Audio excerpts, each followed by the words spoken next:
देखिए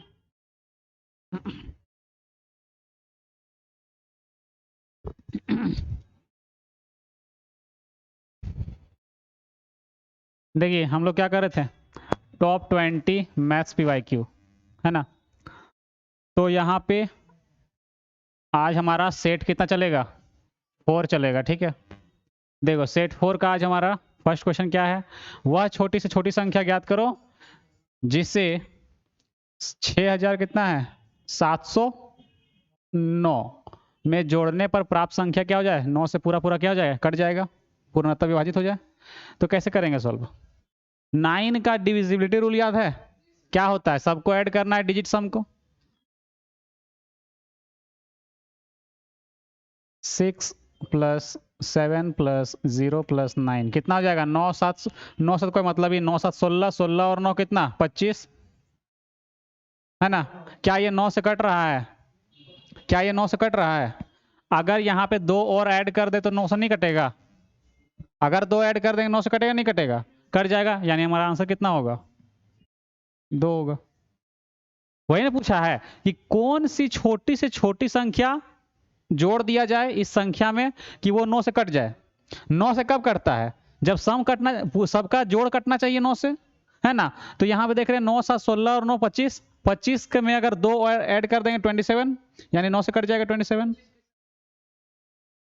9 7 16, 16 और 9 25। अच्छा यहाँ पे 9 हो 6 + 7 + 0 + 9, अच्छा हम 9 9 2 बार जोड़ रहे थे ना, 9 7 16, 16 और 6 22। ठीक है, तो 22 में हमको 5 ऐड करना पड़ेगा, यानी ये आंसर होगा, ये नहीं होगा। ठीक है, ये हो गया एक तरीका। या फिर क्या करेंगे, जहां पे 9 है उसको हटा दो, जहां पे 9 है उसको हटा दो। 7 और 6 कितना 13, अगर इसमें 5 और आ जाएगा तो 18 बन जाएगा, नहीं बन जाएगा, तो ये भी कट जाएगा, है ना। तो जैसे मन वैसे करो, आराम से क्वेश्चन बन जाएगा। ठीक है, आगे बढ़े।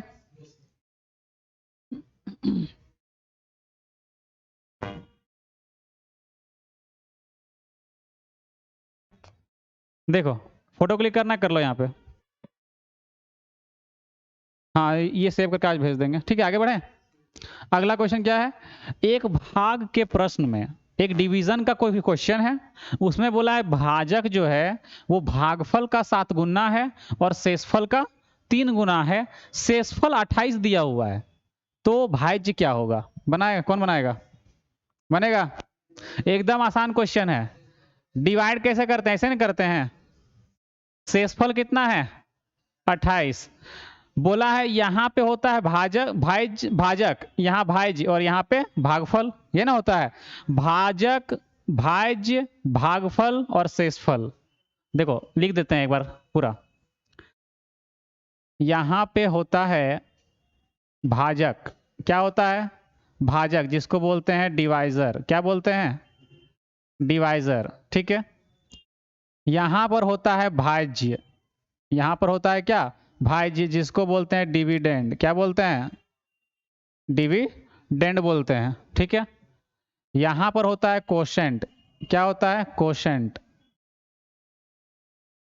जिसको बोलते हैं क्या भागफल।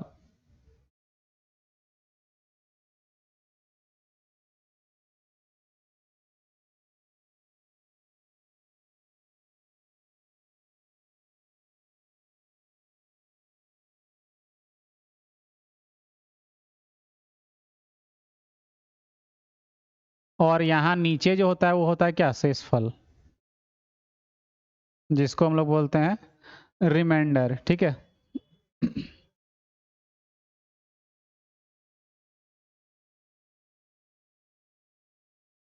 ये याद रहेगा ना। तो जरा सोचो, अब क्वेश्चन को सॉल्व करते हैं यहाँ से नीचे। ठीक है, शेषफल कितना है 28, 28 का 7 गुना शेषफल, जो यहाँ जो भाजक जो है वो शेषफल का कितना है 3 गुना, यानी कि अगर यहाँ 28 है, इसको 3 से अगर गुना कर दें तो कितना हो जाएगा यहाँ पे, 8 तिया 24 और 8 3 दूनी 6 और 2 8, 84 होगा।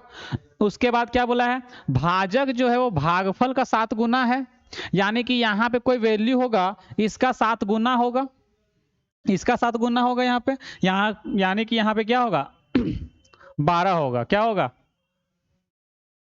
12 होगा। क्यों, देखो यहां से यहां जो है ये जो भाजक जो है वो भागफल का 7 गुना, यानी कि यहां से इधर आया होगा तो 7 से गुना होके आया होगा।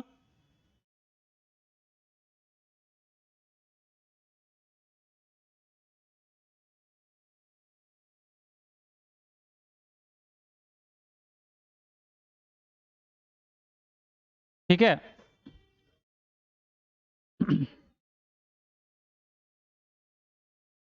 देखो यहां से यहां 7 गुना होके आया होगा, यानी कि यहां 12 होगा तब ना 7 गुना होगा, तो 7 से इसको डिवाइड कर दो, 12 7 84, तो शेषफल भागफल कितना निकल गया 12।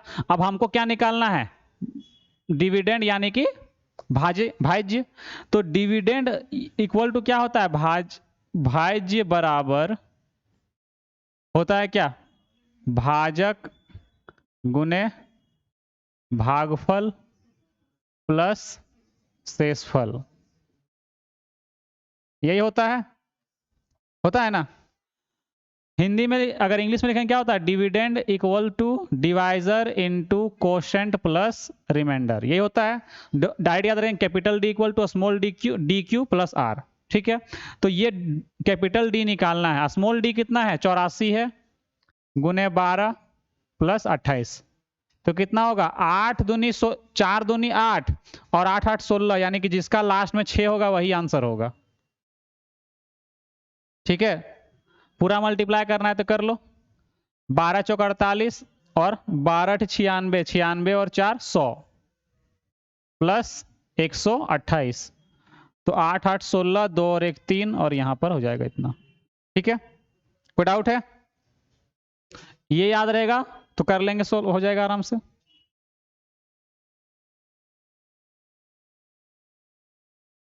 आगे बढ़े,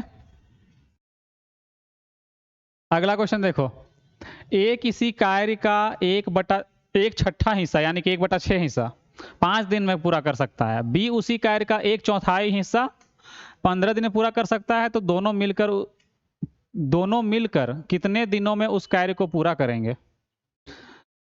जब 1/6 काम को करने में 15 दिन लगाता है, 5 दिन लगाता है, ठीक है, कौन ए, ठीक है, तो पूरा काम करेगा, अगर मान लो अगर ये पूरा काम पूरा एक काम होता है ना, पूरा अगर एक काम करेगा तो कितना जगह 6 5 30 दिन में करेगा।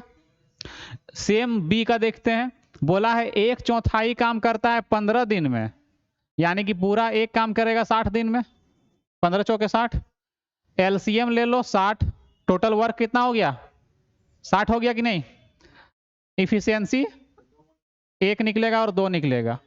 ठीक है, तो बोला गया है क्या कि दोनों मिलकर कितना दिन में करेगा, टाइम पूछा गया है, तो क्या करेंगे 60/3 20 बार में हो जाएगा, कट जाएगा, यानी कि 20 दिन में काम क्या हो जाएगा, खत्म। ठीक है, चलो आगे बढ़े।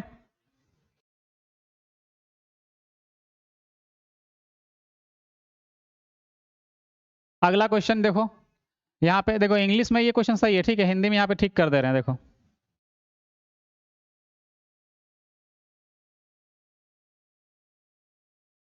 कितना होगा इसका आंसर, डायरेक्ट 3 होगा। इसका रूल याद रख, ट्रिक याद रख लो कि कहीं भी अगर ए रहता है, फिर इसके अंदर ए रहता है, फिर इसके अंदर ए रहता है, ठीक है, और इस तरह से क्या होता है, चलते जाता है, इस तरह से रिपीट होते जाएगा, कहां तक, इनफाइनाइट तक। कहां तक, इनफाइनाइट तक, तो डायरेक्ट इसका जो आंसर आएगा वो ए आता है। लेकिन अगर यहाँ पे ए नहीं रहेगा, तो अगर ये इनफाइनाइट नहीं रहेगा, तो अगर ये इनफाइनाइट नहीं रहा यहाँ पे, तो क्या करेंगे, देखो अभी तो ये इनफाइनाइट है ना, क्योंकि डॉटेड लाइन तक है। अगर यहाँ पे इनफाइनाइट यहाँ में कोई नंबर रहे रिपीटेड, यहाँ पे कि ये 4 बार रिपीट हुआ है, 5 बार रिपीट हुआ, मतलब लिमिट रहे एक एन मान लो यहाँ पे, तब कितना आंसर होगा, तब आंसर कितना होगा। जैसे इस तरह का।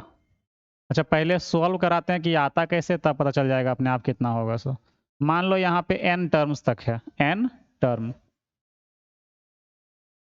ठीक है, तब कितना होगा।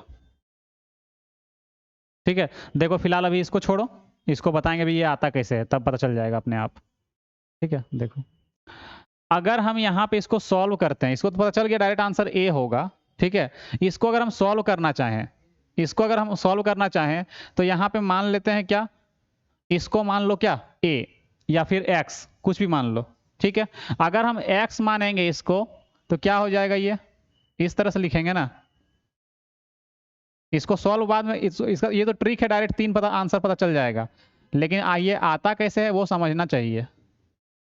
इनफाइनाइट या इनफाइनाइट नहीं भी लिखा रहेगा, समझ आना इनफाइनाइट में है। ठीक है, अगर हम इसको x माने हैं, ठीक है, इसका स्क्वायर कर दें, SBS squaring on both side. ठीक है, तो ये x स्क्वायर हो जाएगा इधर, और इधर क्या होगा,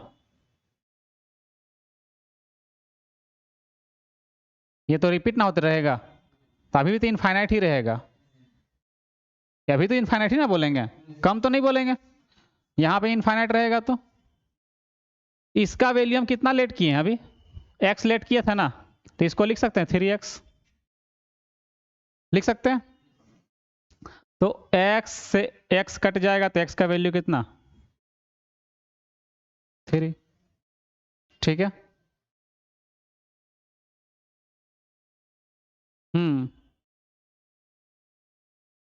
ये समझ में आ गया ना।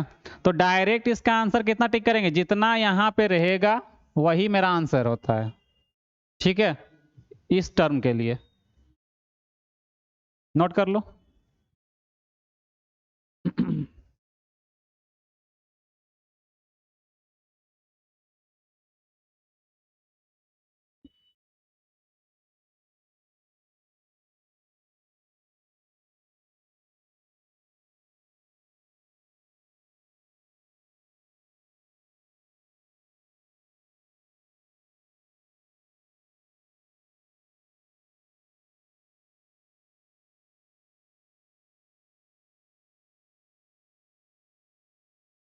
आगे बढ़े, जो यहाँ n टर्म वाला है जब सिंप्लीफिकेशन पढ़ाएंगे तब बताएंगे। ठीक है, आगे बढ़े, अगला क्वेश्चन देखो, ये वाला बताओ, कंफर्म, अगर हम बोले गलत होगा तो, अगर हम बोल दे कि गलत है 3, तो कितना होगा।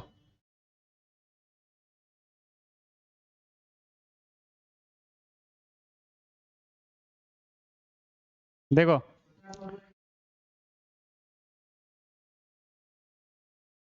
इस तरह से बनेगा, देखो खैर इंग्लिश में वहाँ पे सही है, ऊपर वाला इंग्लिश वाला देखिएगा। ठीक है, यहाँ पे ये जो छूट गया है ना, ये वाला, ये दिक्कत करता है थोड़ा सा। ठीक है, देखो ये जो वैल्यू है इस तरह का 12 प्लस √12, इस तरह से रिपीट होते जाएगा ना। जब भी इस तरह का क्वेश्चन दिख जाए, ठीक है, कुछ मत करना, ये जो 12 दिख रहा है ना, ये जो 12 दिख रहा है, इसको तोड़ दो। कितना गैप में, 1 का गैप में। क्यों, क्योंकि यहाँ कुछ नहीं है, मतलब क्या बोल सकते हैं, 1 से मल्टीप्लाई हुआ है। यहाँ पे अगर 2 रहेगा तो 2 के गैप में तोड़ेंगे, 3 रहेगा 3 के गैप में तोड़ेंगे, मतलब जितना यहाँ रूट के बाहर रहेगा उतना के गैप में तोड़ना है। तो यहाँ कुछ नहीं है, मतलब कितना का गैप बनेगा, 1 का। तो इसको तोड़ दो, ये जो 12 दिख रहा है ना, इसको तोड़ दो अगर, तो इस 12 को कितना लिख सकते हैं, 3 × 4। यहां पे दिखा क्या, प्लस। ठीक है, तो बड़ा वाला आंसर होगा, अगर दिखेगा माइनस तो छोटा वाला आंसर होगा। ठीक है, याद रहेगा। ऐसा क्यों होता है, देखो हम बना दे रहे, पूरा सोल्व कर दे रहे हैं इसको। ठीक है, प्रोसेस से अगर हम इसको x मान लें तो कितना हो जाएगा, ये 12 plus √12 plus 12 plus dot dot dot. ठीक है, हो इसका अगर हम स्क्वायर कर दें SBS, तो ये कितना होगा, 12 √12 plus 12 plus 12 plus dot dot dot, होगा इतना। किसमें,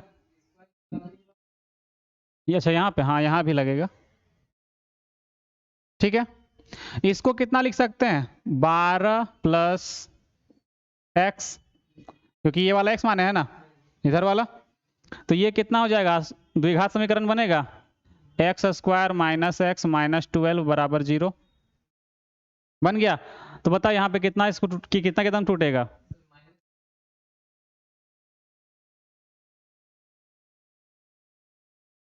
ठीक है, क्योंकि बड़ा नंबर को माइनस रखेंगे तब ना यहाँ माइनस में आएगा, ठीक है, और ये 0, तो देखो x का वैल्यू कितना आएगा प्लस में 4 और माइनस में 3, ठीक है।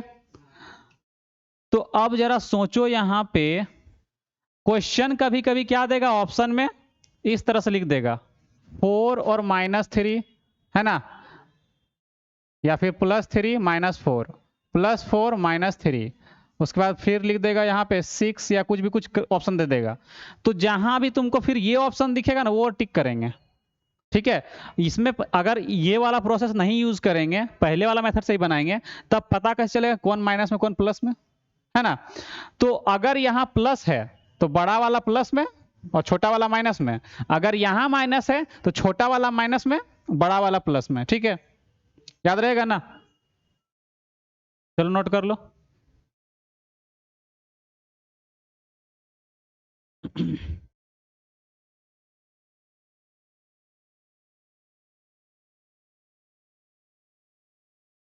आगे बढ़े।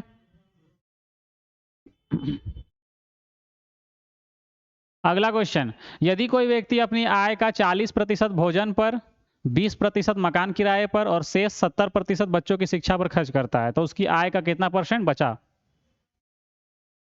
टोटल मान लो 100, टोटल क्या मान लो 100, 100 का कितना 40 और 20 60%, यानी कि 60 खर्चा कर रहा है किसमें, भोजन पर और मकान किराए पर, तो बचा हुआ कितना है 40। अब इस 40 का 70%, इस 40 का 70%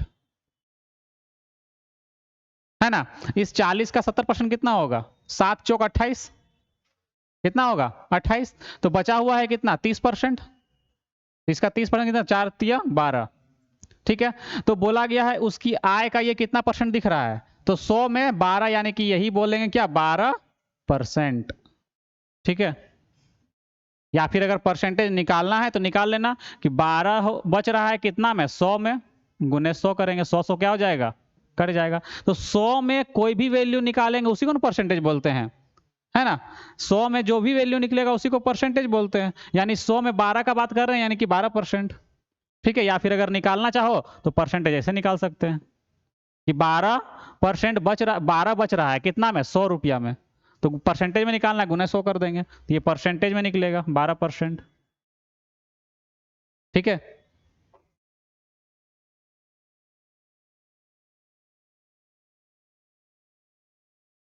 आगे बढ़े।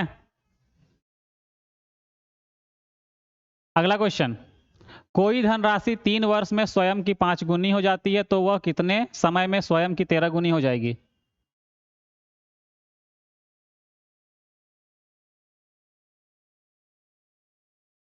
3 वर्ष में, अच्छा 1 मिनट रुकिए, तो यहाँ पे कुछ छूटा हुआ है ना इसमें, यहाँ कुछ ऑप्शन छूटा हुआ है, खैर वो तो यहाँ पे 9 छूटा हुआ है, ठीक है। 1 मिनट रुक जाइए, इस ऑप्शन को यहाँ पे ठीक कर देते हैं, यहाँ पे 9 होगा, नहीं दिख रहा है, वही तो बोला छूटा हुआ है वहाँ पे, वो टाइप करने में मिस्टेक हो जाता है।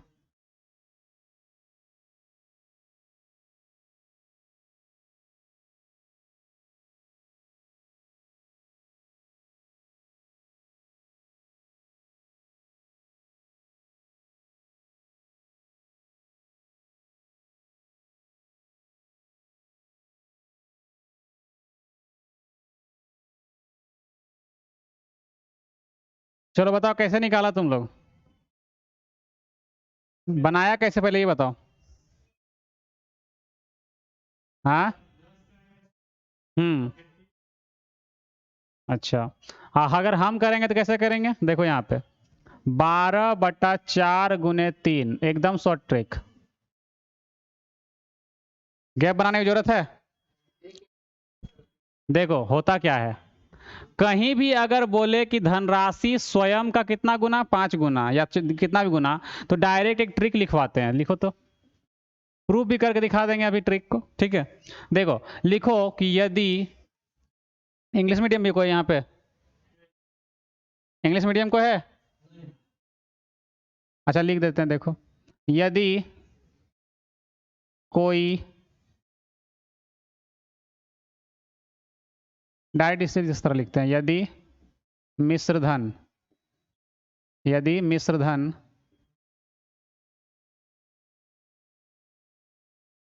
यानी कि अमाउंट,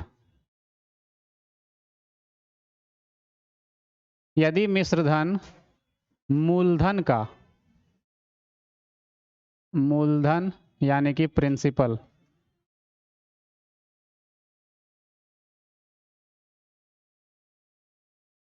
का n गुना, यानी कि n टाइम्स, ठीक है, n गुना हो जाता है, तो अगर निकालने के लिए बोलेगा रेट, तो डायरेक्ट करेंगे n-1 बाय टाइम इंटू 100%, ठीक है। अगर निकालने बोला टाइम, तो लिखेंगे n-1 बाय रेट इंटू 100%। ये ट्रिक है, ठीक है। अगर मिश्रधन यानी अमाउंट जो है वो प्रिंसिपल का n गुना, तो स्वयं का n गुना यानी क्या, प्रिंसिपल का n गुना हो रहा है ना। तो ये ट्रिक आता कैसे है, देखो यहाँ पे, अगर मान लो प्रिंसिपल को हम मान लेते हैं कितना,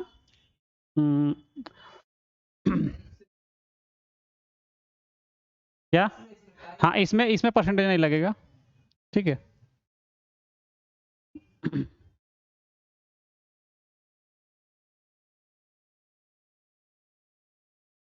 बताएं, इसमें परसेंटेज अगर नहीं भी लगाएंगे तो रेट रेट लिखा हो यानी कि परसेंटेज में ही होगा, है ना। तो ये तुम्हारा ट्रिक है। आता कैसे है, प्रूफ देखो इसका, एक ठो प्रूफ करेंगे दोनों ऑटोमेटिक हो जाएगा। अगर हम प्रिंसिपल को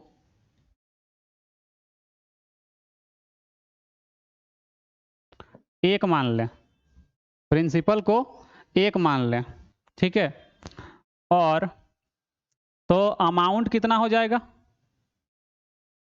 अमाउंट कितना होगा, n होगा, n गुना, बोला है ना कि मिश्रधन मूलधन का n गुना, यानी कि मूलधन अगर एक है तो अमाउंट कितना होगा, n होगा। तो यहां से ब्याज कितना होगा, SI, अमाउंट माइनस प्रिंसिपल ना होता है SI बराबर, यानी कि n-1 हो गया। हमको अगर रेट निकालना है तो रेट का फॉर्मूला क्या होता है, बता जल्दी, SI इंटू 100 बाय PT, यही होता है फॉर्मूला, है ना। SI कितना निकला है, n-1, 100 इंटू में रहेगा, प्रिंसिपल तो 1 था, लिखने का जरूरत नहीं है, टाइम यहाँ पे लिखते हैं, क्या यही वाला ट्रिक नहीं लिखा हुआ है ना। टाइम बोलेगा तो टाइम को इधर कर देंगे, रेट को नीचे ले जाएंगे, कोई दिक्कत, इसको नोट करना है कर लो।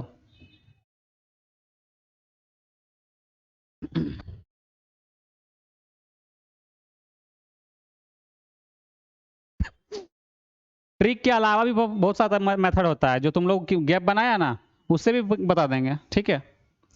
लेकिन जहां पे जरूरत है गैप का वहीं पे गैप से करना, ये बिना गैप से बन जाएगा, तो क्यों गैप हम बनाएंगे।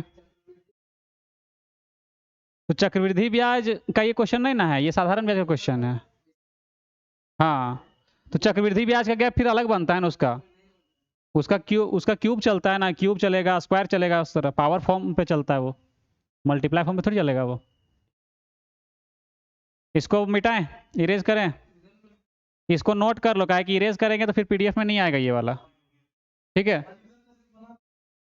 तो अच्छा प्रूफ को इरेज कर देते सिर्फ,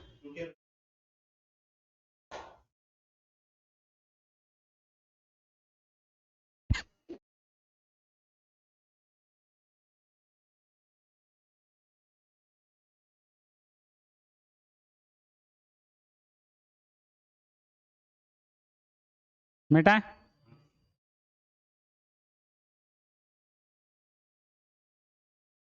प्रूफ मिटा दे सिर्फ।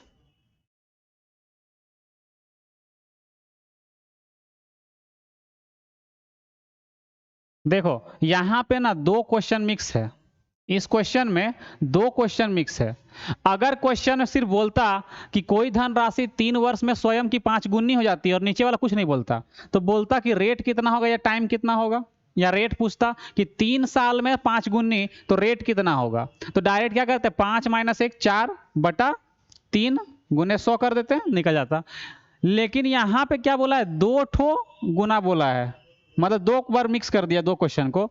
तो जरा सोचो, अगर पहला क्वेश्चन के हिसाब से अगर हम पहले रेट निकालते हैं, फर्स्ट क्वेश्चन के हिसाब से अगर हम पहले रेट निकालें तो कितना होगा, 5 - 1 4 और 3 साल बोला यानी टाइम को नीचे गुना 100, यही ना लिखते हैं। अब इस क्वेश्चन को देखते हैं, यहां पे हमको क्या निकालने बोला, समय, तो 13 - 1 होगा। इसको 5 - 1 ही रहने देते ताकि ज्यादा समझ में आएगा, ठीक है।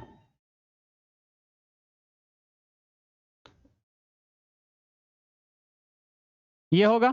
नीचे क्या लिखते हैं, रेट, रेट अभी निकालें, ये ना रेट होगा, रेट को नीचे लिख दो। यहां पे तो गुना 100 पहले रहेगा और इसका भी गुना 100 यहां रहेगा, रहेगा ना। ये वाला 100 से 100 कट जाएगा और ये 3 ऊपर चला जाएगा।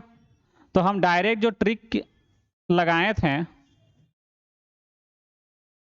यही वाला नहीं था क्या, जो हम डायरेक्ट किए थे 12/, यहाँ पे 15 लिख दिया ना, 5 लिखना होगा।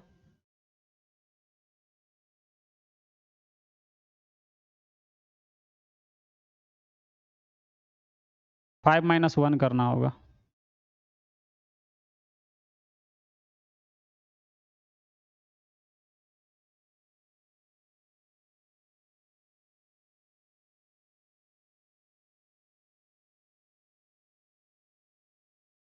ये होगा।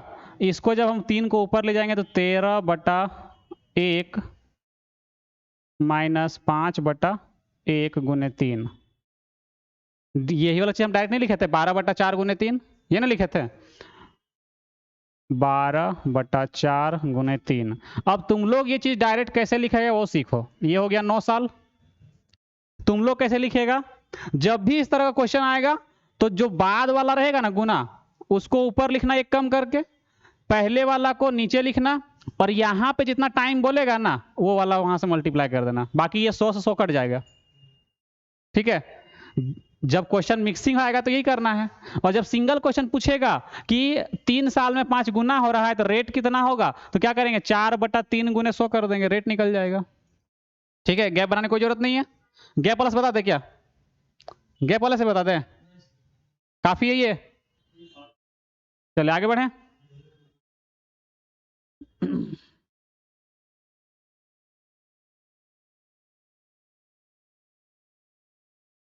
अगला क्वेश्चन, ए बी और सी एक व्यवसाय शुरू करते हैं। ए कुल पूंजी का 33.1/3%, बी शेष पूंजी का 25% और सी शेष पूंजी निवेश करता है, शेष पूंजी को निवेश करता है, ठीक है, शेष पूंजी को निवेश करता है। यदि वर्ष के अंत में कुल लाभ कितना है, 2,19,000 है, तो ए का हिस्सा क्या है, ठीक है। देखो 33.1/3 यानी कि कितना होगा 1/3 फ्रैक्शन, और 25% कितना 1/4। तो अगर हम यहाँ पे 1/3 और 1/4 लिखे हैं, ठीक है, तो टोटल हम ऐसा नंबर मान ले जो इन लोग से कट जाए। तो हम मान लेते हैं ना कि टोटल जो है 12 यूनिट है। अगर हम यहां से निकालें कि A ratio B ratio C, ठीक है, तो हमको क्या निकालना है, प्रॉफिट का ना रेशियो निकालना है, profit of A, profit of B, profit of C. तो कैपिटल हम लिखवाए थे ना ये चीज, कल फॉर्मूला बताए थे ना, ये प्रॉफिट बराबर क्या होता है, कल या परसों कहीं भी कभी भी लिखाए होंगे, कैपिटल इनटू टाइम। जितना धन जितना समय के लिए इन्वेस्ट करेंगे तो उतना ही प्रॉफिट हमको ज्यादा मिलेगा, है कि नहीं। तो प्रॉफिट का जो रेशियो था P A ratio P B ratio P C, A B और सी का प्रॉफिट का रेशियो, ठीक है, वो किसके बराबर होता है, तो कैपिटल इंटू टाइम, टाइम का तो कहीं जिक्र नहीं किया गया है, यानी कि सब कोई सेम टाइम के लिए लगाया होगा, ठीक है। तो वर्ष के अंत में बोला सबको सेम समय के लिए लगाया होगा, ठीक है। तो टाइम से कोई मतलब नहीं, हमको कैपिटल से मतलब है। तो कैपिटल क्या मान लो, टोटल 12 मान लो, टोटल क्या मान लो 12। तो 12 का 1/3 कौन इन्वेस्ट करेगा, ए करेगा, करेगा ना, यानी कि 4 भाग करेगा, करेगा नहीं करेगा, कि अगर टोटल 12 मान लेंगे उसका 1/3 कौन कर रहा है, ए इन्वेस्ट कर रहा है, यानी कि 3 से कट जाएगा 4 भाग। अगर 1/4 इससे कट करेंगे 3 भाग कौन करेगा, बी करेगा। तो टोटल कितना हो गया, 4 3 7, टोटल तो है 12 भाग, बाकी का जो 5 बचा हुआ है वो कौन करेगा, सी करेगा। रेशियो निकल गया। अब बोला गया है टोटल कितना, 5 4 9 3 12 यूनिट, 12 यूनिट का वैल्यू कितना है, 2,19,000 है। हमको कितना चाहिए, ए का हिस्सा, ए का कितना हिस्सा है, 4 हिस्सा, यानी 3 से भागा दे दो इसको, 3 सत्ते 21, 3 तिया 9, 73,000, ठीक है, ये आंसर हो जाएगा। कोई डाउट है?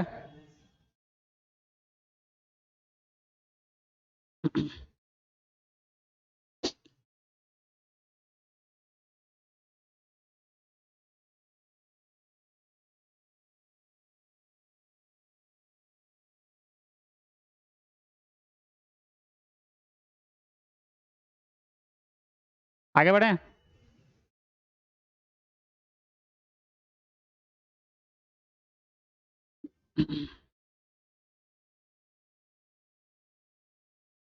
क्या एक बार फिर बताते हैं, देखिए यहाँ पे बोला है क्या कि ए जो है जितना पूंजी टोटल था, टोटल का 33/3, तो फ्रैक्शन वैल्यू 1/3 होता है, और 25 का फ्रैक्शन वैल्यू 1/4 होता है, यानी कि ए इतना इन्वेस्ट कर रहा है टोटल भाग का 1/3, और बी जो है टोटल भाग का 1/4 इन्वेस्ट कर रहा है। तो हम टोटल को 12 मान लिए, टोटल क्या मान लिए 12, तो 12 का 1/3 यानी 4 भाग ए इन्वेस्ट करेगा, और बी कितना करेगा 1/4 यानी कि 3 भाग, तो बाकी कितना बच गया, 5 भाग बचा ना, तो 5 भाग सी करेगा।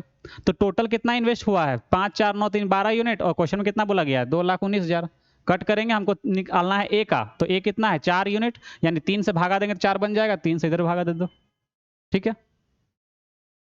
अगला क्वेश्चन क्या बोला है कि एक विक्रेता 14 रुपए में 5 नींबू की दर से नींबू क्या करता है, बेचता है, जिससे उसे 40% का क्या होता है, लाभ होता है। तो उसने 1 दर्जन कितने रुपए में खरीदा था, हाँ सीपी कैसे निकलेगा, पढ़ा है पहले कभी? देखो सबसे पहले लाभ में बेचा है 40%, यानी कितना में बेचा होगा, 140 रुपया में बेचा होगा, यानी परसेंटेज में मान लेते हैं कि 140% बेचा होगा। अगर खरीदा, सीपी 100% होता है ना, सीपी कितना होता है 100%, यानी कि 40% प्रॉफिट बेचा है तो 140 बेचा होगा। और रुपया को लिखना ऊपर और क्वांटिटी को लिखना नीचे, ठीक है, मतलब 14 रुपया में 5 नींबू, ठीक है, याद रहेगा। क्योंकि देखो ऐसे क्यों लिखते हैं, मान लो कि 5 नींबू खरीदे हैं कितना रुपया में, 14 रुपया में, तो 1 नींबू का बात करेंगे कितना रुपया में, 14/5, तो ये कीमत निकला 1 नींबू का।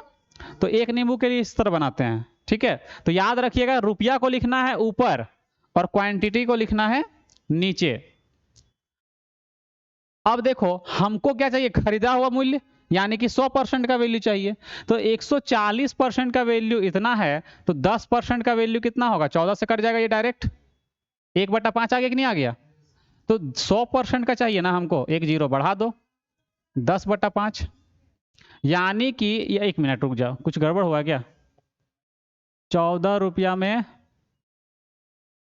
अच्छा 1 दर्जन निकालना है ना, तो ये 100% का वैल्यू जो है वो कितना आ जाएगा यहाँ पे 10/5, यानी कटेगा कितना 2/1, यानी कि 2 रुपया में 1 नींबू खरीदे हैं, हमको खरीदना है कितना 12 ठो, तो ऊपर नीचे 12 से गुना कर दो,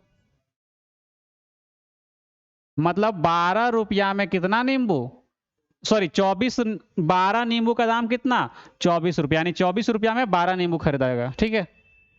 अगर बेचने वाला पूछ दे इसमें क्वेश्चन तो, कि अगर 40% लाभ पे 14 रुपया में 5 नींबू बेचा है, तो बोलेगा कि उसको अगर उसको अगर उसको 90% हानि में बेचना है, 90% बोलते हैं, ये 10% अगर हानि में बेचना है, कितना में बेचेगा?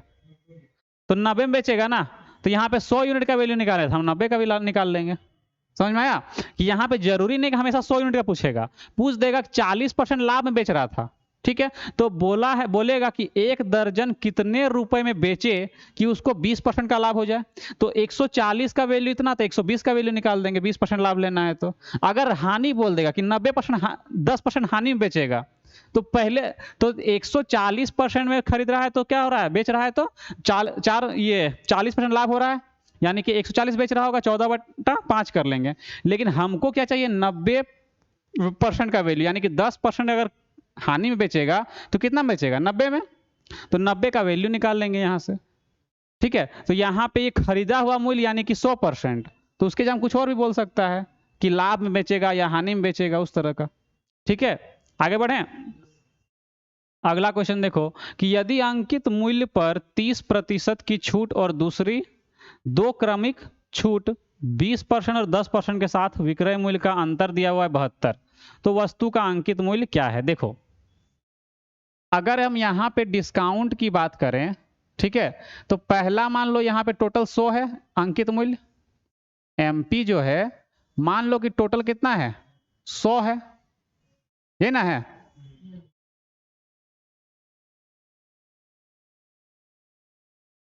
तो इसमें 30% का क्या मिलता है, डिस्काउंट, ठीक है, 30% का डिस्काउंट, एक 30% का। और दूसरा जो डिस्काउंट है, ये पहला डिस्काउंट था, ठीक है।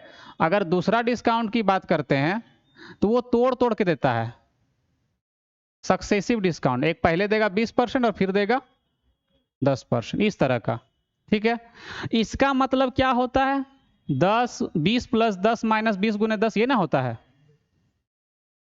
तो जरा सोचो, दोनों में सबसे ज्यादा डिस्काउंट किसमें दे रहा है, इसमें ना। याद रखना, जब कभी भी सक्सेसिव डिस्काउंट में ना डिस्काउंट ज्यादा नहीं मिलता है, सिंगल से कम डिस्काउंट मिलता है। देख लो, इसमें 30% मिल रहा है, इसमें क्या हो जाएगा, 2 और कम हो जाएगा, 28% मिलेगा इसमें। यानी कि सक्सेसिव डिस्काउंट हमेशा कम मिलता है। मॉल वगैरह में देखा, लिख देगा क्या, 50% प्लस 40% प्लस 10% का डिस्काउंट। क्या तुमको 100% डिस्काउंट दे रहा है? नहीं दे रहा है, 100 का डिस्काउंट नहीं दे रहा है तुमको। वहां सिर्फ लिख देता है ताकि क्या हो, आदमी देखेगा 40 प्लस 50 प्लस 10 100% हो रहा है, लेकिन एक्चुअल में 100% डिस्काउंट नहीं मिलता है ना। तो ये सक्सेसिव डिस्काउंट में डिस्काउंट हमेशा कम मिलेगा।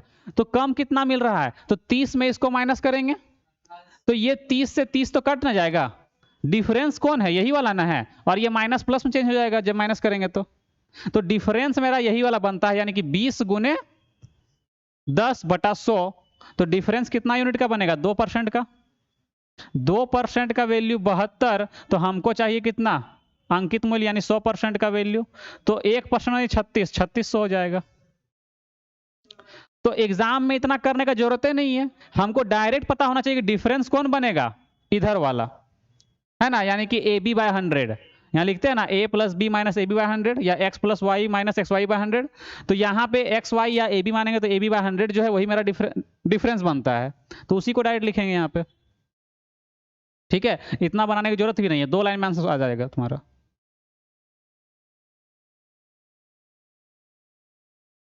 बस इसका जो फॉर्मूला होता है इक्विवेलेंट डिस्काउंट, क्या होता है, A plus B minus A B by 100, ये ना लिखे थे, इतना परसेंट।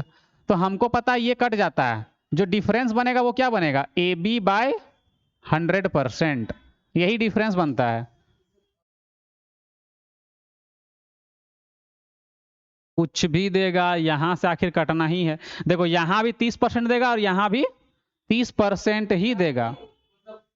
हाँ, और अगर अगर तुम जो तुम बोल रहा है कि यहाँ 40% दे दे और यहाँ 28%, तो फिर पूरा इसका वैल्यू निकाल लेंगे और फिर माइनस कर लेंगे, समझा। यहाँ पे था कि कॉमन था, 30% यहाँ भी 30% यहाँ भी बना, तो माइनस काट दिए डायरेक्ट। लेकिन जब सेम नहीं रहेगा तो क्या करेंगे, इसका वैल्यू पूरा निकाल लेंगे, उसके बाद माइनस करेंगे, ठीक है। चलो आगे बढ़े। अगला क्वेश्चन, वर्तमान में ए बी से 8 वर्ष छोटा है, यदि 4 वर्ष पहले उनकी आयु 1:2 के अनुपात में थी, तो बी की वर्तमान आयु क्या। हाँ, वर्तमान में 20 से 8 वर्ष छोटा है। ए जो है वो 20 से 8 वर्ष छोटा है। अरे देखो रेशियो पहले देखो कितना दिया हुआ है, 1:2। अब वर्तमान में अगर 8 वर्ष छोटा है तो 10 साल बाद भी वो 8 वर्ष छोटा होगा। छोटा तो उतने ना होगा। अब थोड़ी है कि 8 साल के बाद वो 16 साल छोटा हो जाएगा। छोटा तो उतना ही रहेगा, डिफरेंस तो दोनों का सेम रहेगा, क्योंकि जब इसका एज बढ़ेगा तो उसका भी तो बढ़ेगा। तो यहाँ भी गैप कितना का होगा, 8 साल का होगा ना। तो यहाँ पे गैप कितना का है, 1 यूनिट का, और यहाँ पे इतना बनेगा 8 साल का। यानी कि ये कितना हो जाएगा 16 साल, और ये हो जाएगा कितना, सॉरी ये हो जाएगा 8 साल, और ये हो जाएगा 16 साल। देखो गैप कितना का बन रहा है, गैप कितना का बन रहा है 8 साल का। लेकिन जरा सोचो ये जो रेशियो था वो 4 साल कब का था, पहले का था ना। ये जो रेशियो था वो 4 साल पहले का था, है ना। तो 4 साल अगर जोड़ देंगे तो वर्तमान में नहीं पहुंचेंगे। 4 साल अगर जोड़ देंगे तो वर्तमान में पहुंच जाएंगे। क्यों, क्या काम है इस बार अभी, जाओ देखो तो 20 आंसर आ गया ना। ठीक है, अगर अभी 8 साल, जैसे देखो पहले में बोला है वर्तमान में 8 वर्ष छोटा है, तो कभी भी बात करें पहले का या बाद का वो उतना ही का डिफरेंस में होगा, 8 साल का छोटा होगा। ठीक है, तो यहाँ पे रेशियो में देखिए छोटा कितना दिख रहा है, 1 यूनिट। 1 यूनिट का वैल्यू 8 साल, यानी कि 1 का वैल्यू 8 साल, 2 का वैल्यू 16 साल। लेकिन ये जो रेशियो बना वो कब का है, 4 साल पहले का है। वर्तमान में 4 और जोड़ देंगे तो बन जाएगा वर्तमान वाला वैल्यू। ठीक है, तो 20 आंसर आ जाएगा। आगे बढ़े, अगला क्वेश्चन, ए और बी की मासिक आय का अनुपात कितना है, 11:13 है, और उनके व्यय का अनुपात कितना है, 9:11 है। यदि वे दोनों प्रतिमाह 4,000 रुपए की बचत करते हैं तो उनकी आय का अंतर। ठीक है, देखो अगर हम इनकम की बात करें, इसका रेशियो कितना है 11:13, और एक्सपेंडिचर की बात करें, खर्चा का बात करते हैं तो 9:11। ठीक है, अगर हम दोनों को माइनस कर दें, सेविंग कितना निकलेगा, तो अगर इसको इसमें माइनस कर देंगे तो सेविंग निकलेगा कि नहीं निकलेगा, निकलेगा ना। तो सेविंग कितना निकल रहा है यहाँ पे 2, और यहाँ भी कितना 2। यहाँ बोल दिया है कि दोनों लोग 4,000 बचाता है। देखो दोनों बराबर आ रहा है कि नहीं आ रहा है, आ रहा है ना बराबर। यानी कि यहाँ पे रेशियो हम कुछ भी अदला बदली इसमें करने का जरूरत नहीं है, डायरेक्ट क्या करो, 2 यूनिट का वैल्यू कितना 4,000, यानी कि 2,000 से गुना हुआ है कि नहीं। तो दोनों के बीच का अंतर बोला है, उनकी आय का अंतर, आय में अंतर कितना का है 2 का, यानी कि 4,000 ही आंसर होगा बस। ठीक है, बाकी अगर x मान के बनाना है वो भी बना सकते हैं, है ना, आंसर उतना ही आएगा। देखो अगर इनकम क्या था 11x और 13x था इतना, तो बोला है व्यय का अनुपात कितना, अगर उसमें 4,000 बचत करता है, यानी कि इनकम में अगर 4,000 को माइनस कर दें जितना बचत किए थे, तो खर्चा पता चल जाएगा नहीं, पता चल जाएगा, चलेगा ना पता। तो 9/11 हो जाएगा, इसको क्रॉस मल्टीप्लाई करो तो आंसर आ जाएगा। ठीक है, आना उतना ही है लास्ट में। ठीक है, तो वो ज्यादा आसान है। आगे बढ़े,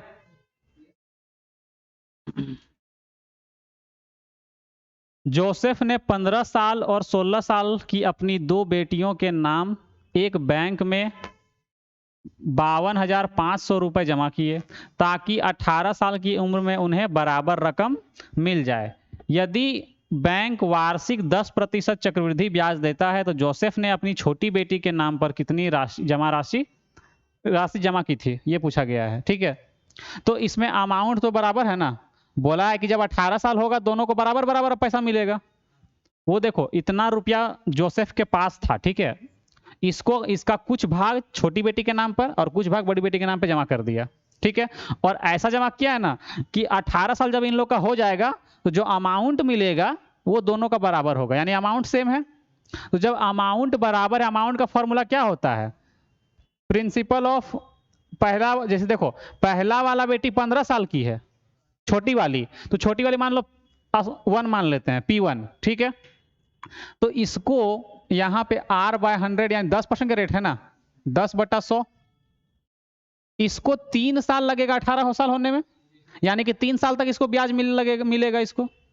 जो बड़ी वाली बेटी है P2, ठीक है, उसको भी 10% के रेट से ही ब्याज मिलेगा, लेकिन उसको 2 साल तक मिलेगा, क्योंकि वो 2 साल के बाद 18 साल हो जाएगा उसका। होगा कि नहीं होगा? इसको अगर है यहां से हम P2 रेशियो P1 निकाल लें, P2 रेशियो P1, क्यों निकालेंगे P2 रेशियो P1? क्योंकि ये बड़ा नंबर है ना। अगर हम इसको यहाँ पे लिखते हैं 1 प्लस, ये 10 से 10 कट जाएगा, यानी कि 11/10, 11/10 का पावर 3, और ये इधर आएगा डिवाइड में, तो 11/10 का पावर 2। जब डिवाइड में होता है पावर क्या होता है? सब्ट्रैक्ट होता है कि नहीं होता है? तो यहां पे डायरेक्ट हम लिखेंगे 11/10 का पावर 3 - 2 यानी कि 1। इसको भी हम शॉर्ट में लिखवा देंगे, ठीक है, सिर्फ समझो अभी यहाँ पे। ये कितना हो गया? 1 हो गया। तो ये 1 लिखने का जरूरत नहीं है, डायरेक्ट हमको पता चल गया क्या कि छोटी बेटी को कितना पैसा मिलेगा, ये पूछा गया है ना। तो टोटल कितना है? 10 और 1 11 21, और क्वेश्चन में कितना रुपए जमा करना था? 52,500 जमा किया था ना, यानी कि 21 में 1 यूनिट का वैल्यू निकाले, 21 दूना 42 और 21 पचे 105, ठीक है। तो हमको चाहिए छोटी बेटी वाला ना 10 यूनिट का वैल्यू, तो 10 का वैल्यू कितना? 25,000 हो जाएगा। अब एग्जाम में इतना लंबा करेंगे तो थोड़ा टाइम लग जाएगा ना, तो एग्जाम में शॉर्ट में क्या याद रखना है? डायरेक्ट देखो, डायरेक्ट याद रखना, जब भी इस तरह का क्वेश्चन पूछेगा तो P2/P1, या यहां पे याद रखना कि ये P2 बड़ा वाला या छोटा जो जैसा भी रहेगा डिफरेंस, तो यहाँ पे P2 बाय अगर P1 निकालेंगे ना, तो डायरेक्ट यहाँ पे लिखना कि 1 + R/100 का पावर, जो बड़ा वाला रहेगा उसमें माइनस करेंगे छोटा वाला को। ये डायरेक्ट याद रख लो इसको, ठीक है। जैसे कि हम लिख देते हैं यहाँ पे कि P1 जो है वो छोटा है, ठीक है, और P2 जो है वो क्या है? बड़ा है, ठीक है। तो अगर P2/P1 लिखेंगे तो ये छोटा है, मान लेते हैं इसको क्या x साल लगता है, और इसको a साल लगता है, और इसको b साल लगता है, ठीक है। तो क्या करेंगे? 1 + R/100 का पावर, अगर ये छोटा है यानी कि इसको ज्यादा साल लगा होगा ना, तो ये माइनस b करेंगे, तो डायरेक्ट इसमें पुट करेंगे, डायरेक्ट ये चीज निकलेगा यहाँ पे, है ना। इतना करने की जरूरत नहीं पड़ेगा। या फिर इसी प्रोसेस को अगर बढ़िया से बार बार प्रैक्टिस करेंगे तो ऑटोमेटिक क्या होगा? ये जंप होने लगेगा, है ना। ऑटोमेटिक क्या करेंगे? इसको स्किप करने लगेंगे अपने आप, ये फिर याद रखने का जरूरत भी नहीं पड़ेगा, ठीक है। एक्चुअल में ये याद रखना ही नहीं है, प्रोसेस याद रखो कि अमाउंट बराबर क्या? 1/10, तो 10 का फ्रैक्शन वैल्यू कितना? 1/10 होता है ना, यानी कि 10 में 1 का ब्याज मिल रहा है, तो डायरेक्ट यहाँ पे लिखेंगे 11/10, 11/10, ठीक है, डायरेक्ट लिखेंगे, इतना करने की जरूरत ही नहीं है ना। और अमाउंट इक्वल है, यानी कि जो रेशियो बनेगा P1 और P2 को बनेगा, ठीक है। ये प्रोसेस है, प्रोसेस याद रहेगा तो ऑटोमेटिक ट्रिक बन जाएगा अपने आप, ठीक है। ट्रिक कोई नया तरीका नहीं, मतलब ट्रिक कोई ऐसी नहीं बनता है, प्रोसेस से ही बनता है। तो प्रोसेस को अगर ध्यान से पढ़ेंगे तो ट्रिक अपने आप तुम लोग बना लेगा। आगे देखो, P और उसके 3 दोस्तों का औसत भार कितना है? 55 किलोग्राम है। यदि P अपने 3 दोस्तों के औसत भार से 4 किलोग्राम क्या है? अधिक है, तो P का भार क्या है? बताओ जल्दी, कितना होगा? एकदम इजी क्वेश्चन है। 55 किलोग्राम एवरेज है, ठीक है, 55 किलोग्राम एवरेज है। P जो है वो 4 किलोग्राम ज्यादा एज का है, P जो है 4 किलोग्राम ज्यादा एज का है, हाँ। तो P को क्या करेंगे? जैसे कि मान लो, देखो P जो है वो 4 किलोग्राम ज्यादा एज का है, तो ये जो 4 किलो ज्यादा एज का है, ये अपना क्या करेगा? एक एक पार्ट जो है वो तीनों को बांटेगा। ये जो 3 पार्ट है वो क्या करेगा? तीनों में बांट देगा, जितना उन लोग का जितना भी एज होगा एवरेज में, वो अलग सी बात है। जब ये उसमें ऐड होगा तो वो 4 साल बड़ा ना रहेगा, तो एवरेज तो गड़बड़ाएगा कि नहीं गड़बड़ाएगा? तो मैनेज करने के लिए क्या करेगा? अपना जो 4, ये जो 4 ज्यादा है एवरेज से, वो क्या करेगा? ये एक एक करके तीनों को दे देगा और एक अपने पास रख लेगा, तो बराबर नहीं हो जाएगा मैनेज? तो डायरेक्ट इसमें क्या कर दो? 3 जोड़ दो, 58, है ना। एकदम आसान, सिर्फ समझना है कि अगर मान लो ये 3 लोग हैं यहाँ पे क्या है, 3 लोग हैं इन लोग, ठीक है, और इन लोग का कुछ तो एवरेज होगा ना, कुछ तो एवरेज होगा। ये जो है वो P जब इसमें ऐड होता है तो इसका जो एज है ना वो 4 साल ज्यादा है। तो अब ये करेगा क्या चीज, जब इसमें ऐड होगा तो ये 4 तो गड़बड़ ना होगा, तो ये क्या करेगा ना कि ये 4 को 4 भाग में बांट देगा, एक भाग खुद रखेगा और ये 3 भाग जो है वो इन लोग को दे देगा, इन लोग को दे देगा, तो बराबर नहीं हो जाएगा, सबको बनेगा ना। बस ऐसे सोचना है, इसमें सिर्फ हो जाएगा। आगे बढ़े।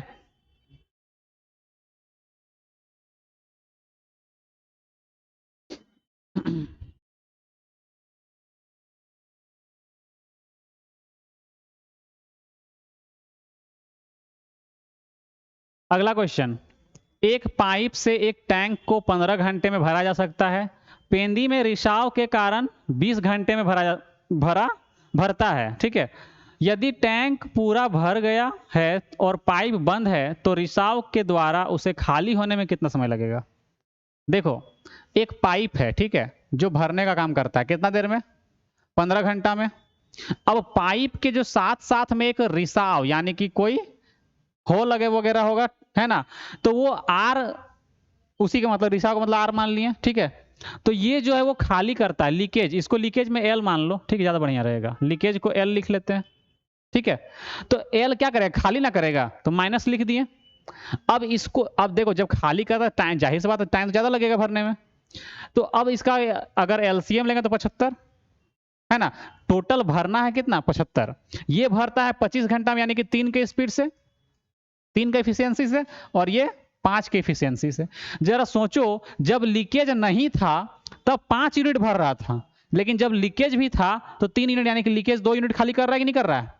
अगर हम लीकेज की बात करें तो ये 2 यूनिट खाली कर रहा है ना। तो टोटल हमको कितना खाली करना है, 75, सॉरी यहाँ, अच्छा 20 है ना, नहीं नहीं, यहाँ पे देखो, यहाँ पे एक्चुअल ना है मिस्टेक में, वो हम पहले वाला याद रह गया, मिस्टेक वाला, यहाँ 20 है, ठीक है, यहाँ पे कितना है, 20 है, तो 20 तिया 60 हो जाएगा यहाँ पे, तो 15 चौके 60 और 20 तिया 60, ठीक है। यानी कि पहले ये 4 भरता था, लेकिन जब लीकेज था साथ में तो एक कम भर रहा है, यानी कि 1 यूनिट खाली हो रहा है। एल कितना, 1 खाली कर रहा है, तो टाइम निकालना है 60/1, यानी कि 60 घंटा में क्या कर देगा, टंकी को खत्म कर देगा खाली, ठीक है। आगे बढ़े।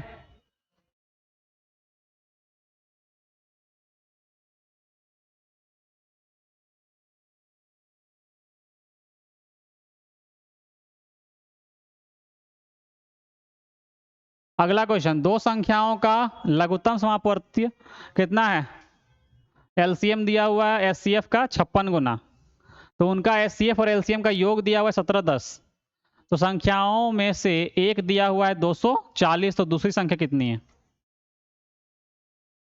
जल्दी बताओ क्या होगा। देखो, एलसीएम रेशियो एचसीएफ, अगर एलसीएम यहां पे बोला क्या, एचसीएफ का 56 गुना कौन है, एलसीएम, अगर एचसीएफ 1 है तो ये कितना होगा, 56 होगा कि नहीं होगा, होगा। दोनों का जो योग है 57, और क्वेश्चन में कितना बोला गया है, 71, 0, है ना। तो 19 तिया किससे कट जा रहा है, ये 7 तिया 21, 3 से अगर करेंगे यहाँ पे 1 यूनिट का वैल्यू करेंगे 30 बार में कट जाएगा, देख लो, 3 सत्ते 21 और 3 बजे 15 तो 17, है ना, तो 30 बार में कट गया। हमसे हमसे क्या पूछा गया, यदि दो संख्याओं में से एक कितना है 240 है दूसरी संख्या, तो हम लोग पढ़े हैं कि दो संख्याओं का गुणनफल, पहला संख्या गुना दूसरा संख्या बराबर होता है एलसीएम गुने एचसीएफ, ये पता है ना, ठीक है। तो पहला संख्या दिया हुआ है 240, दूसरा निकालना है, एलसीएम कितना निकल गया, तो 56, यानी कि हम लिख सकते हैं 56 गुने 30, क्योंकि 1 यूनिट का वैल्यू अगर कितना है, 1 यूनिट का वैल्यू 30 है, तो 56 यूनिट का वैल्यू 56 गुने 30 हो जाएगा। और एचसीएफ कितना है, 1, यानी कि 30 यूनिट होगा इतना। बस इसी को सॉल्व करना है, 0 से 0 खत्म, 3 अठे 24, 8 सत्ते 56 यानी 7 तिया 21। किन्हीं को कोई डाउट? आगे बढ़े? डाउट है कुछ? चलो बनाओ जल्दी।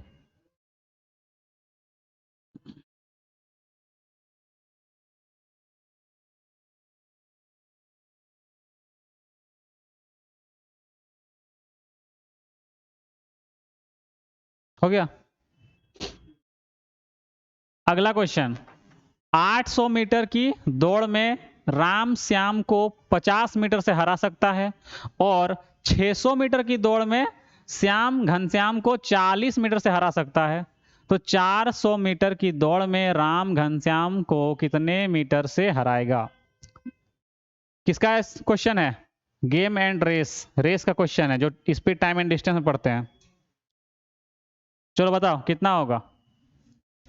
देखो, राम और श्याम 800 मीटर का दौड़ होगा, 50 मीटर से हराएगा, यानी कि राम जो है वो 800 पूरा दौड़ेगा और ये 750 ही दौड़ेगा।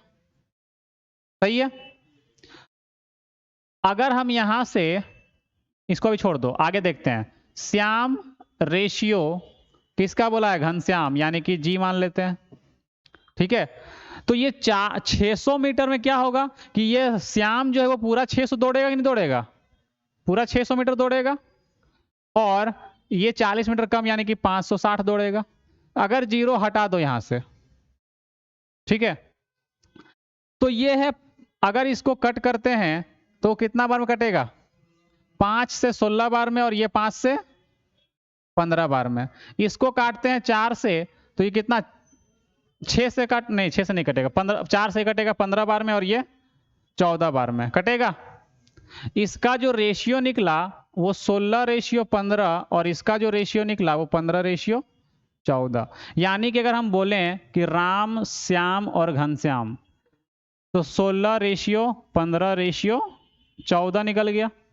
तो अब रेस कितना का हो रहा है ये बताओ। यहां पे सबसे ज्यादा 16 दौड़ रहा है ना, तो रेस 16 का था, रेस जो है 16 का है। तो घनश्याम राम श्याम को हराता है कि नहीं हराता है? हराता है ना। तो 16 के दौड़ में ये 15 ही दौड़ता है, मतलब 1 के 2 मीटर से क्या किया? हरा दिया। श्याम और इसमें क्या हो रहा है? 15 मीटर की दौड़ में 1 मीटर से हरा रहा है। तो पूछा गया है क्वेश्चन में कि 400 मीटर के दौड़ में, ठीक है, तो अगर हम इसको 16 से कर लें, 16×5 = 80, या फिर 2.5 से गुना कर दो इसको, 16 को 2.5 से गुना कर देंगे कितना होगा? 40 बनेगा ना, या 250 से गुना कर दो, 16 को 250 से क्या कर दो? गुना, तो टोटल 400 मीटर का दौड़ नहीं बन जाएगा? अगर 250 को 16 से गुना कर दो तो 400 मीटर का दौड़ बनेगा नहीं बनेगा?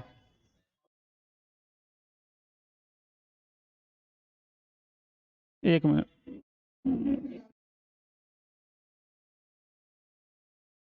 25 से अगर गुना करते हैं तो 25 चौके 25 छक 150 और 25 एके 25, 25 और 15 40, 25 से गुना करना होगा। ठीक है, कितना गुना करना होगा? 25 से। अगर हम इसको 25 से गुना कर दें, इसको भी 25 से गुना करना होगा,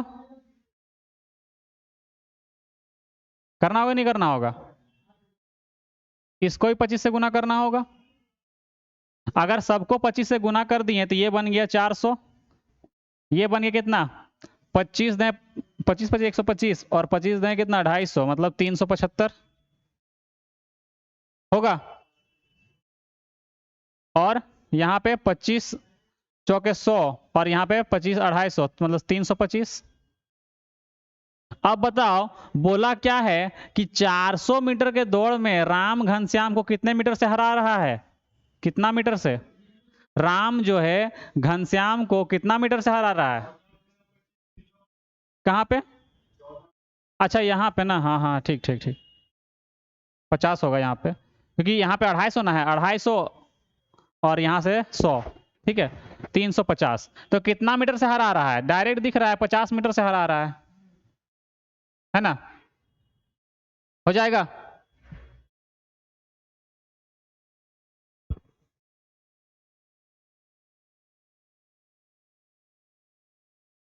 आगे बढ़े। अगला क्वेश्चन, एक चोर ने ज्वेलरी की दुकान पर लूटपाट की और 2 केजी सोना लेके ले गया। दुकान एक पुलिसकर्मी से 1125 मीटर दूर है।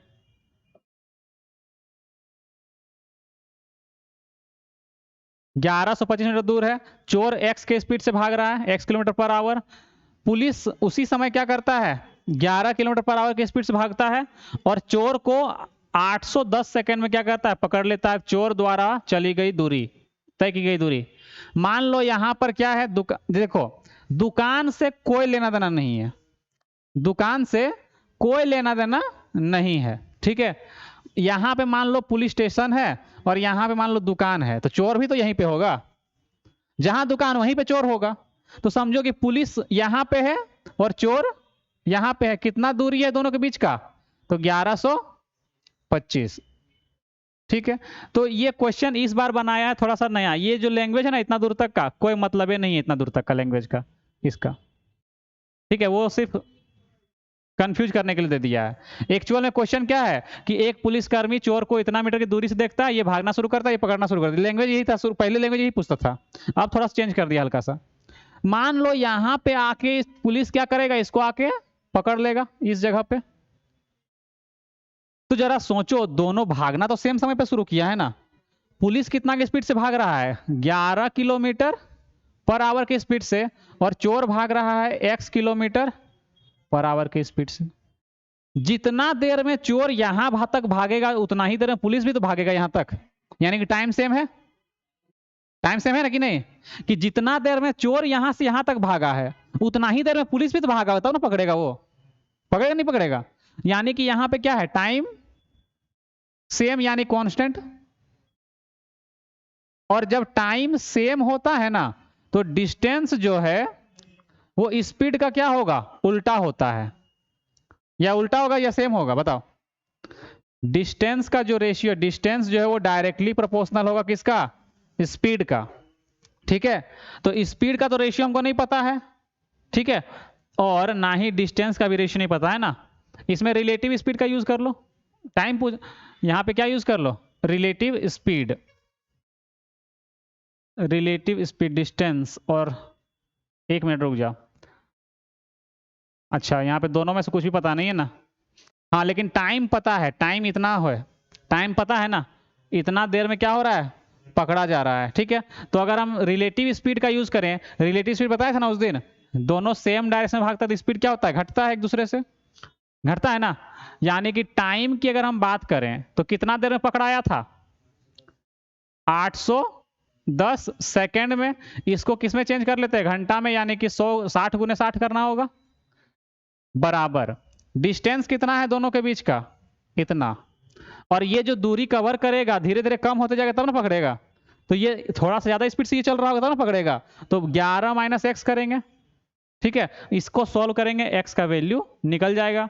एक्स का वैल्यू निकलेगा तो फिर डिस्टेंस निकाल लेंगे, निकलेगा। क्योंकि देखो स्पीड तो भी हमको पता नहीं ना है। अगर यहाँ स्पीड कुछ दिया रहता तो क्वेश्चन जो है टाइम सेम वाला कंसेप्ट से डिस्टेंस स्पीड का क्या होगा, डायरेक्टली प्रोपोर्शनल होगा, उस मेथड से आराम से बन जाता। लेकिन यहाँ पे एक्स पता नहीं है और ना ही हमको डिस्टेंस का रेशियो पता, डिस्टेंस कितना कितना है उसका नहीं पता है हमको, ठीक है। तो देखो इसको जब सॉल्व करेंगे यहाँ पे, तो ये कटेगा 9 9 81 और ये कटेगा यहाँ पे 9 से काटेंगे, 9 1 9, बच गया यहाँ पे कितना, 2, 9 दूनी 18, बच गया यहाँ पे कितना, 4, 9 5 45, ठीक है। इसको काटते हैं 3 से 2 बार में, इसको काटेंगे 3 से 20 बार में, ठीक है। तो 11 माइनस एक्स बराबर 20 दूना 40, 40 को इससे गुना करेंगे ना तो 125 को 4 से गुना करेंगे तो कितना हो जाएगा, 500, और एक जीरो एक्स्ट्रा आएगा।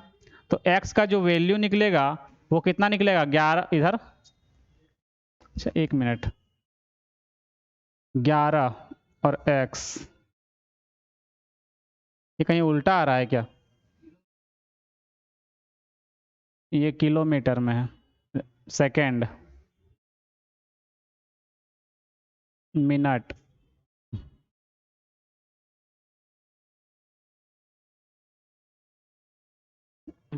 11 माइनस एक्स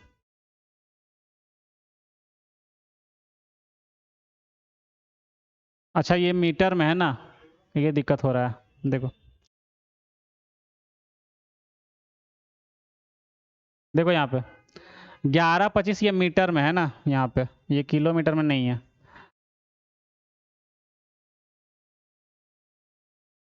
इसको रख लो किस में,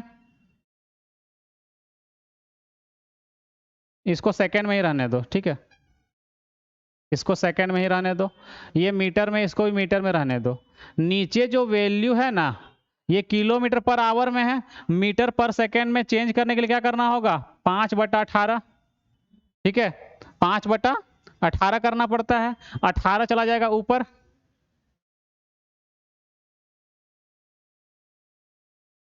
11×5 = 55 - 5x, और ये हो जाएगा 18। 9 दूनी 18, 9 9 81, 90, ठीक है। फिर कट करेंगे 2 से 45 बार में, 5 9 45, यहाँ 45 से ये कटेगा, कितना बार में कटेगा, 25, 25 × 5 = 125, और 25 × 4 = 100, और 12, 25 बार में कट जाएगा, ठीक है।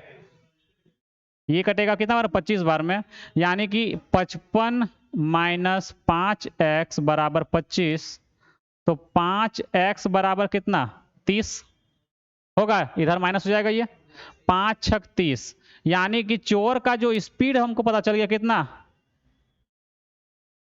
चोर का जो स्पीड है वो पता चल गया, कितना होगा, कंफर्म 6 km/h। देखो यहाँ पे ये km/h में ही होगा, क्यों, क्योंकि यहाँ वाला जो x है वो km/h में ना है, यहाँ वाला जो निकला मीटर पर सेकेंड में, तो वो गायब ना हो गया। यहाँ मीटर पर सेकेंड, ये मीटर से मीटर ये कट गया, यहाँ वाला जो सेकेंड है वो इधर से कट जाएगा, ये km/h में ही आएगा। देखो अभी, क्योंकि देखो यहाँ भी ये मीटर में है, यहाँ ये सेकेंड में है, और ये जो निकलेगा वो मीटर पर सेकेंड में है, मीटर से मीटर कट गया, ये सेकेंड भी इससे कटेगा, खत्म हो जाएगा, तो यहाँ पे कोई यूनिट नहीं बचेगा, ठीक है। और x का वैल्यू कौन सा यूनिट लेंगे, जो यहाँ पे है, ठीक है।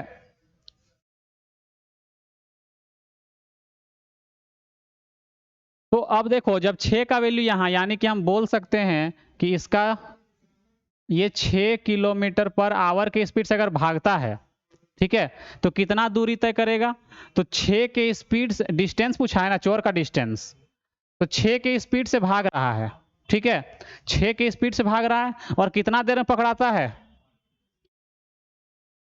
लेकिन ये सेकंड में है, इसको क्या करेंगे 60 × 60 करेंगे, घंटा में चेंज हो जाएगा, नहीं हो जाएगा, क्योंकि ये km/h में ना है, इसको भी आवर में रखना पड़ेगा। 6 से कट करेंगे 10 बार में, ये 0 खत्म, ठीक है।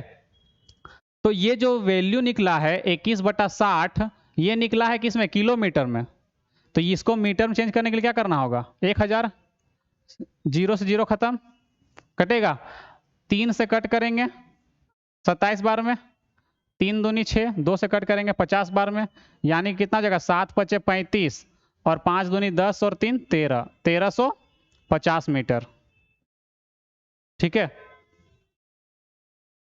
ये x के चलते ना थोड़ा सा क्वेश्चन क्या हो गया, डिफिकल्ट हो गया, अगर x नहीं रहता तो डायरेक्ट हमारा आंसर आता, ठीक है। चलो नोट कर लो।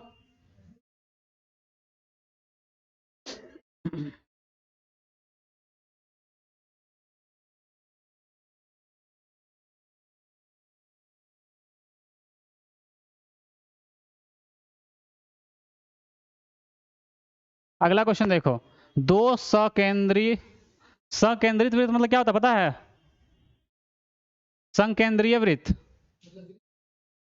इस तरह का, ठीक है, दो वृत्त है, इसके आंतरिक परिधि, यानी कि इसका जो आंतरिक परिधि है ये वाला, इसका जो मतलब सरकमफ्रेंस दिया हुआ है कितना, 264, और इसका जो एक समान चौड़ाई बोला गया, जो रास्ता बन रहा है ना, ये जो चौड़ाई है ये है 3 मीटर का है, ठीक है, ये कितना है, 3 मीटर का है।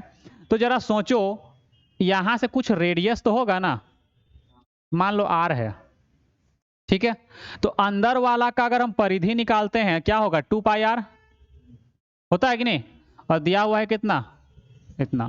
ठीक है, यहां पे 2 से जब कट करेंगे तो 132, पाई का वैल्यू कितना होता है, 22/7 गुने आर होगा। यहाँ पे 11 से कट करेंगे 2 बार में, 11 से कट करेंगे 12 बार में, फिर ये कट जाएगा 2 से 6 बार में, यानी आर का जो वैल्यू है 7 छक 42 निकल गया कि नहीं निकल गया, निकल गया। ठीक है, अब यहां पे देखो ये अंदर वाला कितना है 42 और ये 3, तो बड़ा वाला अगर आर बोलेंगे बड़ा वाला तो कितना हो जाएगा 45, होगा कि नहीं होगा ये बताओ, होगा। अब क्या करेंगे, हमको रास्ता का क्या चाहिए, क्षेत्रफल, तो बड़ा वाला क्षेत्रफल में छोटा वाला को माइनस कर दो, निकल जाएगा रास्ता क्षेत्रफल। बड़ा वाला क्षेत्रफल क्या होगा, pi capital R square minus pi small R square, pi तो कॉमन है 22/7 कॉमन आ जाएगा, कैपिटल आर का स्क्वायर यानी 45 का स्क्वायर कितना होगा, 5 का स्क्वायर 25 और 4 पचे 20 माइनस 42 का स्क्वायर कितना होगा, 50 से 8 कम है, 8 का स्क्वायर 64, 64 अगर 8 और कम कर दें तो हो जाएगा कितना 34, 34 का आधा कितना 17, कितना हो जाएगा, इसको सोल्व करो आंसर आ जाएगा 22/7 गुने, माइनस करेंगे तो यहाँ पे 1, यहाँ 12 में 6 जाएगा तो 6, 19 में 17 जाएगा तो 2, 7 से काट कर दो, 7 या 21, बच गया यहाँ पे कितना, कुछ गड़बड़ हो रहा है, 1 मिनट,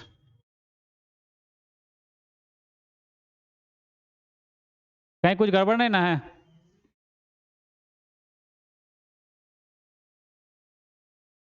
वृत्ताकार पथ की एक समान चौड़ाई 3 मीटर है, क्षेत्रफल मीटर स्क्वायर में निकालना है, परिधि 264 दिया हुआ है।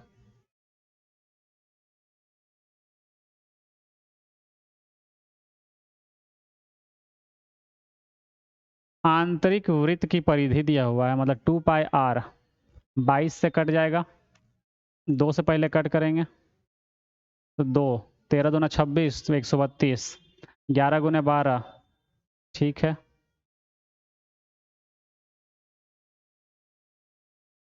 7 छक 42 और ये 3 45,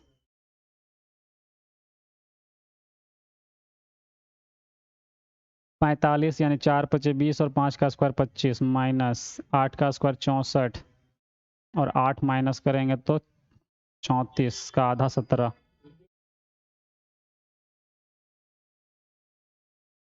यहाँ पे आ रहा है कितना 25 में 1 माइनस करेंगे, 4 माइनस करेंगे 1, यहाँ बच गया कितना 12 में 6 जाएगा तो 6, 19 में 17 जाएगा तो 2, यहाँ पर आ रहा है 22/7, 7, अच्छा निकटतम पूछा है ना, ये हम ध्यान ही नहीं दे रहे हैं, निकटतम पूछा है सो 7 से कट करो, 7 तिया 21, बच गया यहाँ पे कितना 51, यहाँ बचा कितना 51 ना, हो गया ना, तो 7 सते 49, ठीक है, पॉइंट 7 दूनी कितना 14, यानी कि इसको लगभग में मान लो कितना 37 ही मान के चलो, 37 मान के चलो इसको, और मल्टीप्लाई कर दो 22 से, 37 दूना कितना हो जाएगा 30 दूना 60 और 7 दूनी 14, 74, 74 को 11 से मल्टीप्लाई करेंगे तो 4, 7 4 11, 7 और 1 8, 814, तो 820 लगभग होगा, लगभग में क्या आएगा 820, ठीक है, क्योंकि मल्टीप्लाई जब करेंगे यहाँ पे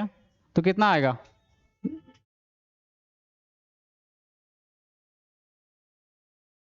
सात या 21, यहाँ पे यहाँ 3 ना बच रहा था, 7 सत्ते 49, 50 51, 2 बच रहा था ना, 7 दूनी 14, हाँ ठीक है, मल्टीप्लाई करेंगे तो लगभग क्या आएगा इसी के आसपास में आएगा, कितना आ रहा है 820 आ रहा है ना, हाँ ठीक है, क्योंकि देखो ऐसी अगर हम यहाँ से पॉइंट हटा दे सिर्फ 37 मान के चलते हैं तो कितना आता है 814 के आसपास आता है, और इसके नजदीक कौन है 820 नजदीक है, ठीक है।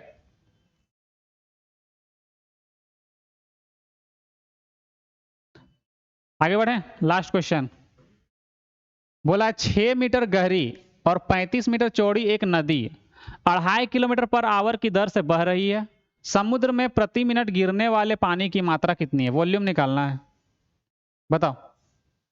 कितना होगा?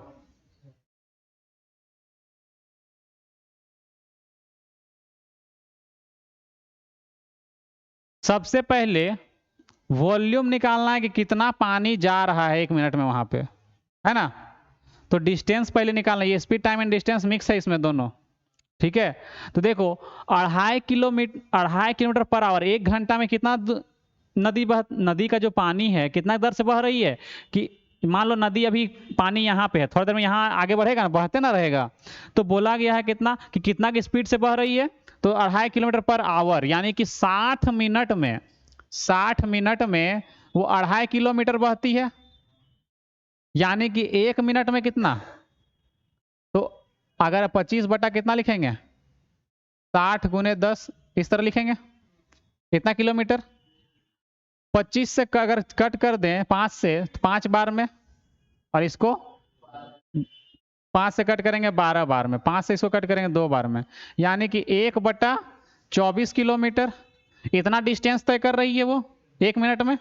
ये डिस्टेंस निकल गया ना, कितना दूरी तय कर रही है, यानी कि लेंथ पता चल गया कितना लंबाई होगा। अब जरा सोचो, लगभग ये आयत की तरह नहीं होगा, अब आयत होगा कि घना बनेगा? गहराई भी तो होता है उसमें, इस तरह का बनेगा। अब मान लो क्या कि 1 मिनट में नदी इतना पानी बहती, इतना डिस्टेंस तय करती, मतलब इतना दूरी 1 मिनट में, इतना दूर का पानी जो वहां गिरता होगा, इतना वॉल्यूम का पानी वहां गिरता होगा। तो वॉल्यूम निकालना है, लेंथ कितना है, गहराई 6 मीटर, यानी कि ऊंचाई पता चल गया 6 मीटर, चौड़ाई कितना है 35 मीटर, और डिस्टेंस कितना मिला यहाँ पे, लंबाई इतना किलोमीटर। इसको मीटर में चेंज करेंगे कितना हो जाएगा, 1/24 गुने 1000 होगा इतना मीटर। किससे कट करते हैं, 4 छक 24, 4 से कट करेंगे 250, 2 से कट कर दो 3 बार में, तो 125, 125/3 कितना होगा डिस्टेंस, 125/3 मीटर। तो वॉल्यूम कितना होता है, L into B into H, L into B into H, यानी कि 125/3 गुना 6 गुना 35, तो 3 से कट जाएगा 2 बार में, है ना? तो मल्टीप्लाई कर लो, 35 दूना 70, 0, 7 पचे 35, 7 दूनी 14 और 3 17, और 7 एक 7 और 1 8, 87 50, ये हो जाएगा। समझ में आया ना? कोई डाउट है इसमें? कोई डाउट है किसी को?